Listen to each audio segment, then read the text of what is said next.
রিজিক কি কি পাবেন, আপনার রিজিক সব লেখা হয়ে গেছে। এখন আপনারা কি রিজিকটাকে হালাল পথে চাচ্ছেন না হারাম পথে?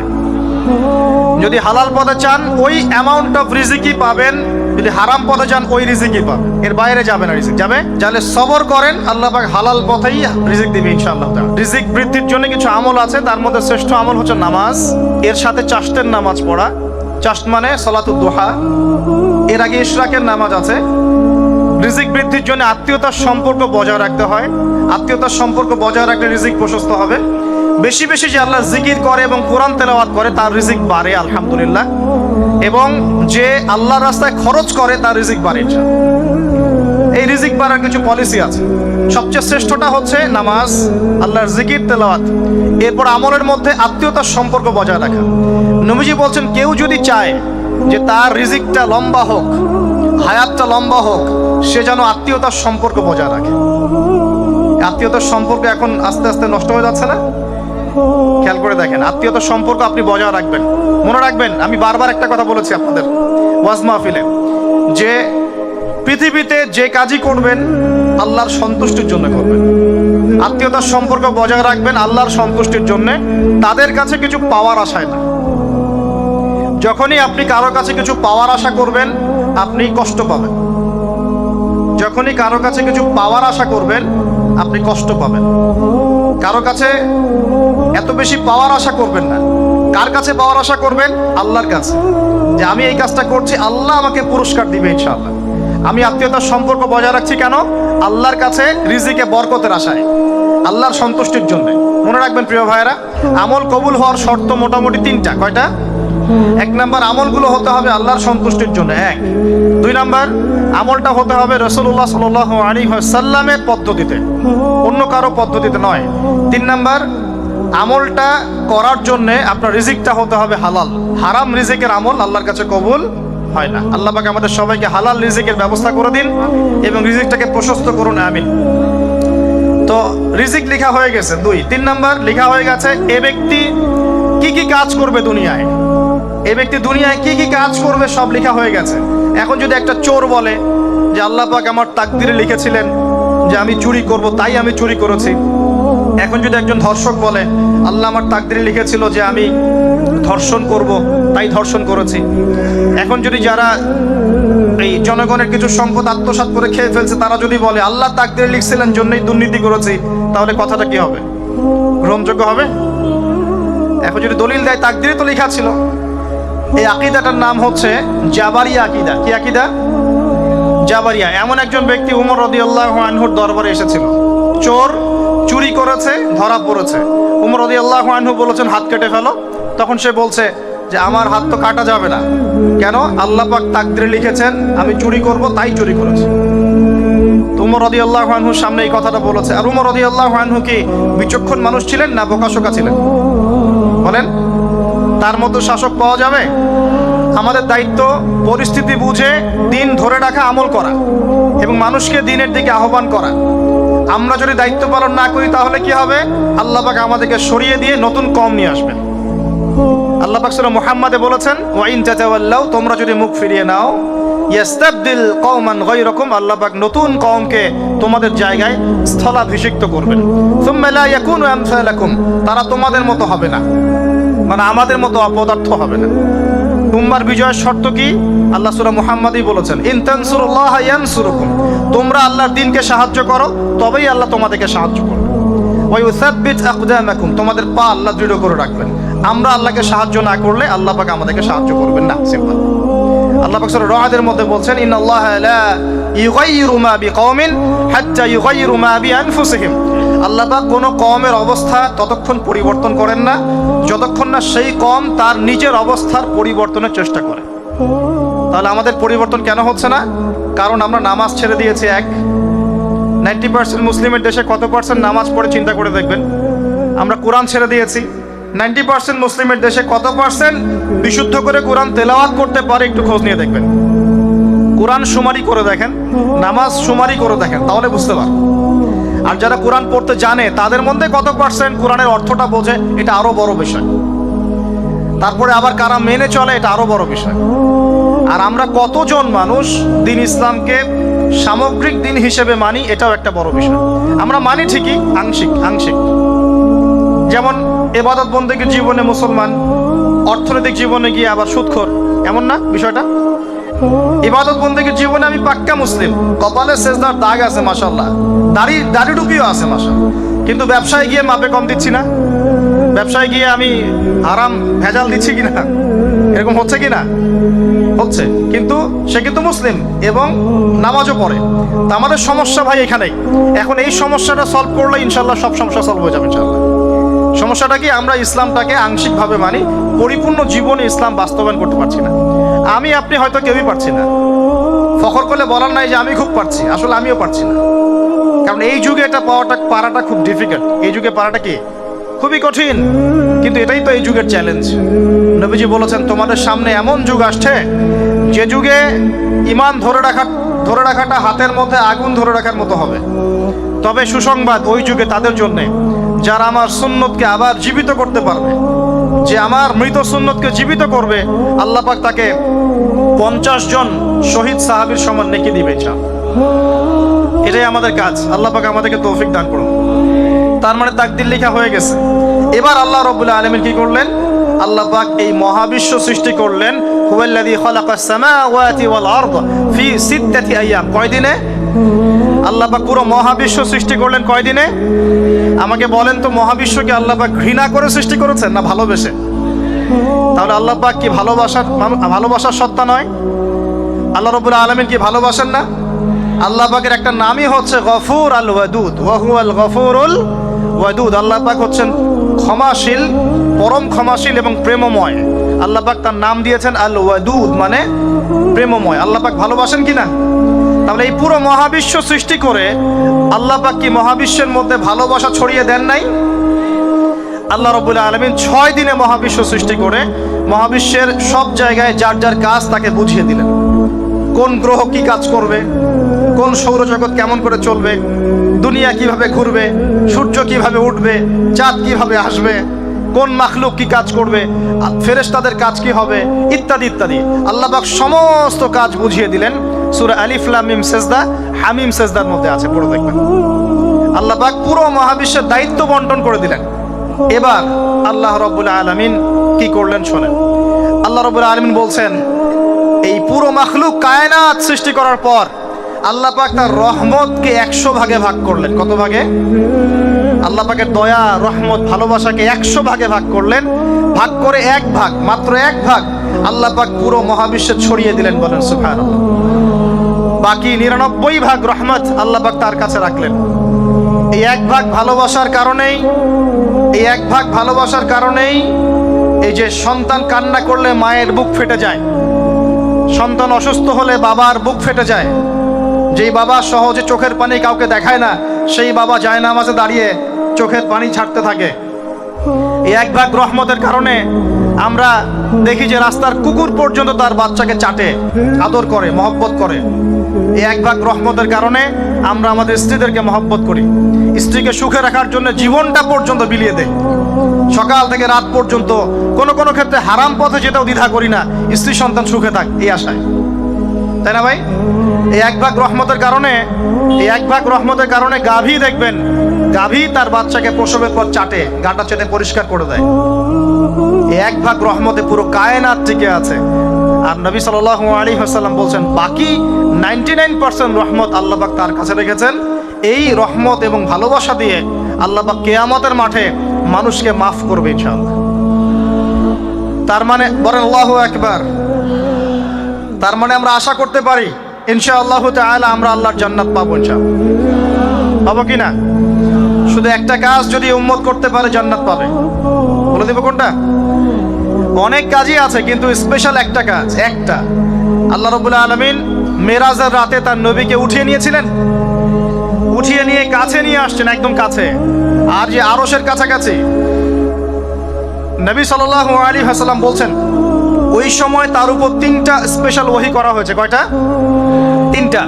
একটা হচ্ছে 50 ওয়াক্ত নামাজ। কত ওয়াক্ত? এটা কমতে কত ওয়াক্ত হয়েছে?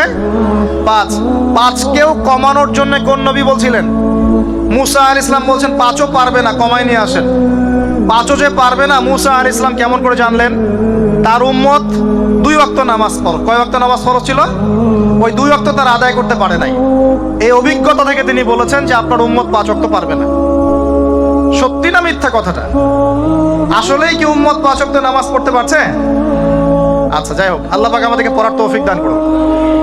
দ্বিতীয় ওহী হচ্ছে সূরা বাকারার শেষের 3টা আয়াত। কয় আয়াত? সূরা বাকারার শেষের 3 আয়াত ওহী করেছেন কে? আল্লাহ রাব্বুল আলামিন।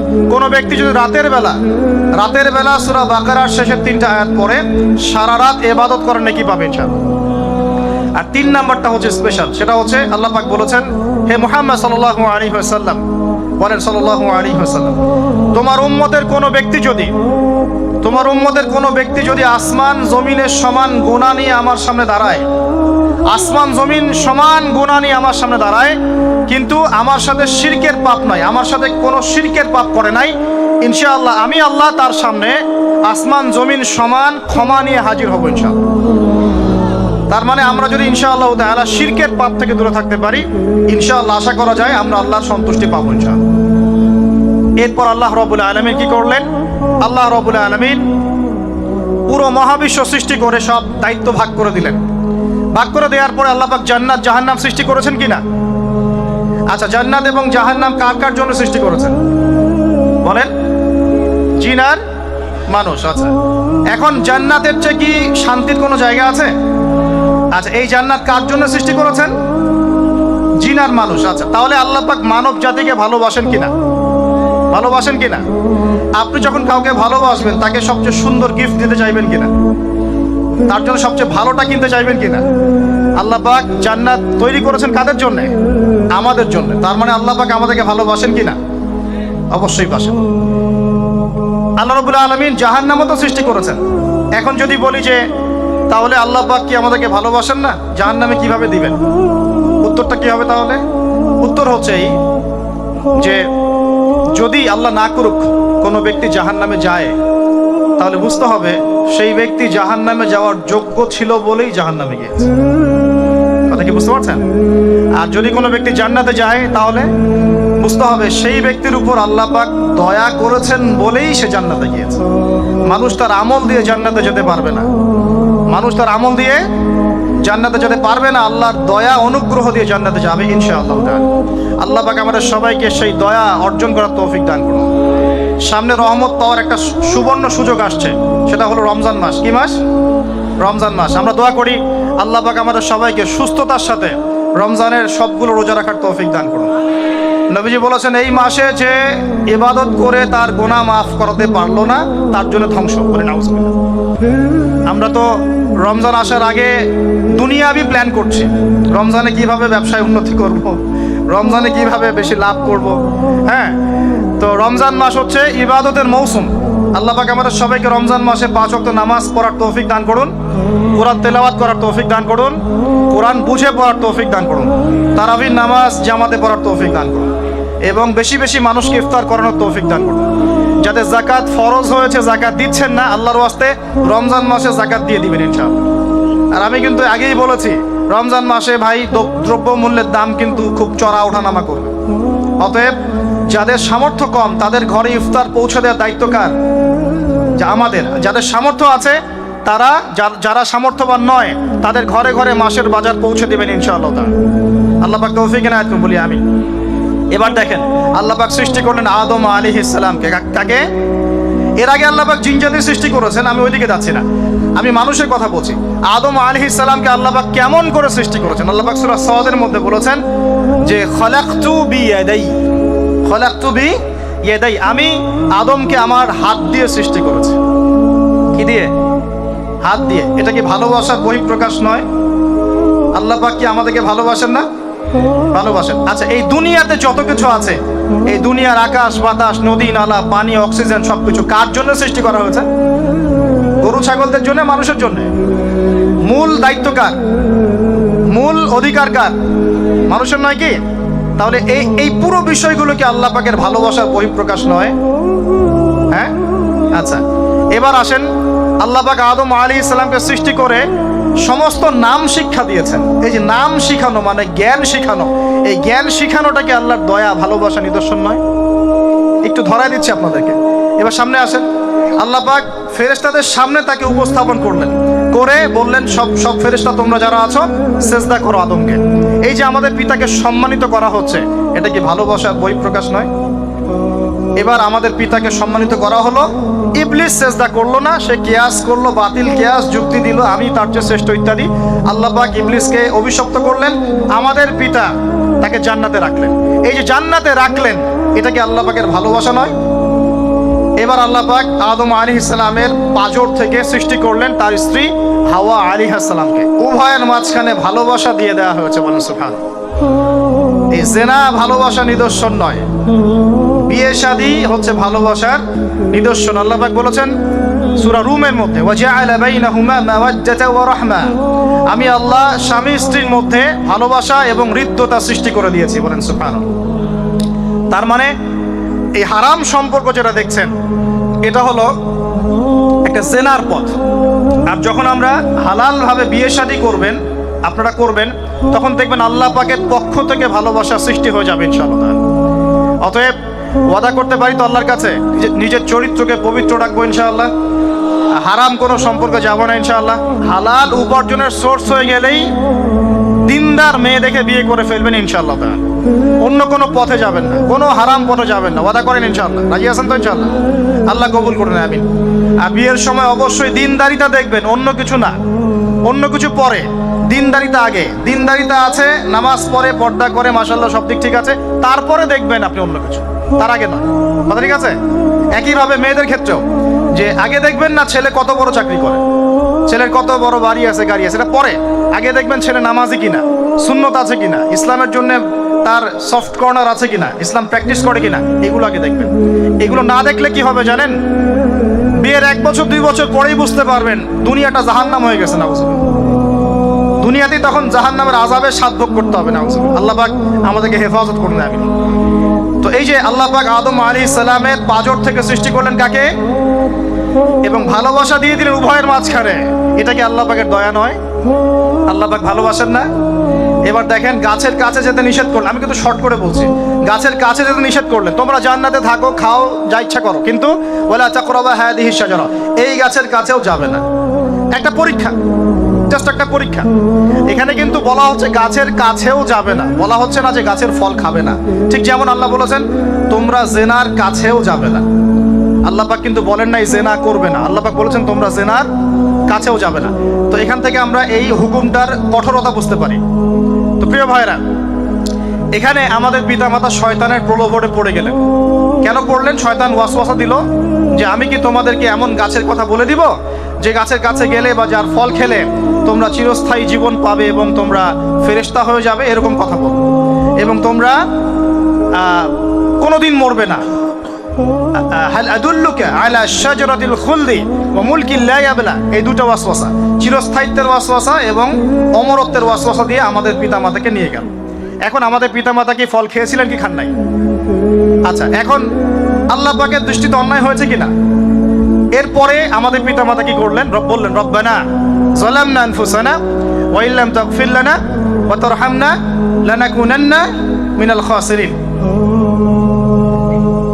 এই যে দোয়াটা তারা করলেন, এই দোয়াটা করার পরে আল্লাহ পাক কি তাদেরকে মাফ করে দিয়েছেন কি দেন নাই? বলেন, কথা বলেন। আল্লাহ পাক মাফ করে দিয়েছেন কি দেন নাই? এই যে অন্যায় করার পরেও আল্লাহ যে ক্ষমা করে দেন, মানে গুনাহ করার পরেও যে আদম সন্তানকে আল্লাহ পাক মাফ করে দেন, এটা কি আল্লাহ পাকের রহমত, দয়া কি নয়? আচ্ছা, এটা আল্লাহ পাকের নিদর্শন ছিল ভালোবাসা। এরপর আল্লাহ পাক দুনিয়াতে পাঠিয়ে দিলেন, কারণ এটা পরীক্ষা। দুনিয়াটা পরীক্ষার জায়গা, পরীক্ষা দিচ্ছি আমরা এখানে। এখন পরীক্ষার ক্ষেত্রে কি আল্লাহ পাক আমাদেরকে একা ছেড়ে দিয়েছেন? আল্লাহ পাক কি আমাদেরকে একা ছেড়ে দিয়েছেন? না, আল্লাহ পাক দুনিয়াতে পাঠিয়ে আমাদেরকে গাইডলাইন দিয়েছেন কিনা, কিভাবে চলতে হবে, কি করা যাবে, কি করা যাবে না, কিভাবে চলবো, কিভাবে চলবো না। আল্লাহ পাক কি ওহী নাজিল করেছেন কিনা? এই ওহী নাজিল করাটা কি আল্লাহ পাকের রহমত কিনা, আল্লাহ পাকের দয়া কিনা, ভালোবাসা কিনা? আল্লাহ পাক কি একা ছেড়ে দিয়েছেন না নবী রসুল পাঠিয়েছেন? এই যে নবী রসুলদেরকে পাঠিয়েছেন, এই নবী রসুলগণ কি আল্লাহর পক্ষ থেকে রহমত কিনা? বলেন। না হলে আমরা কি করতাম? দুনিয়াতে কেমন করে চলতাম, কিভাবে পথ খুঁজে পাইতাম, কেমন করে ইবাদত করতাম, আমরা কি জানতে পারতাম? আল্লাহ পাক রহম করে, ভালোবেসে, দয়া করে নবী রসুল পাঠিয়েছেন, আসমানি কিতাব পাঠিয়েছেন, বলেন সুবহানাল্লাহ। এখন এই নবীদের সিলসিলায় আল্লাহ পাক যে সর্বশেষ নবী মুহাম্মদ সাল্লাল্লাহু আলাইহি ওয়াসাল্লামকে পাঠিয়েছেন, এইটা দয়া কিনা? এটা আল্লাহ পাকের দয়া নয়? আল্লাহ পাকের রহমত নয়?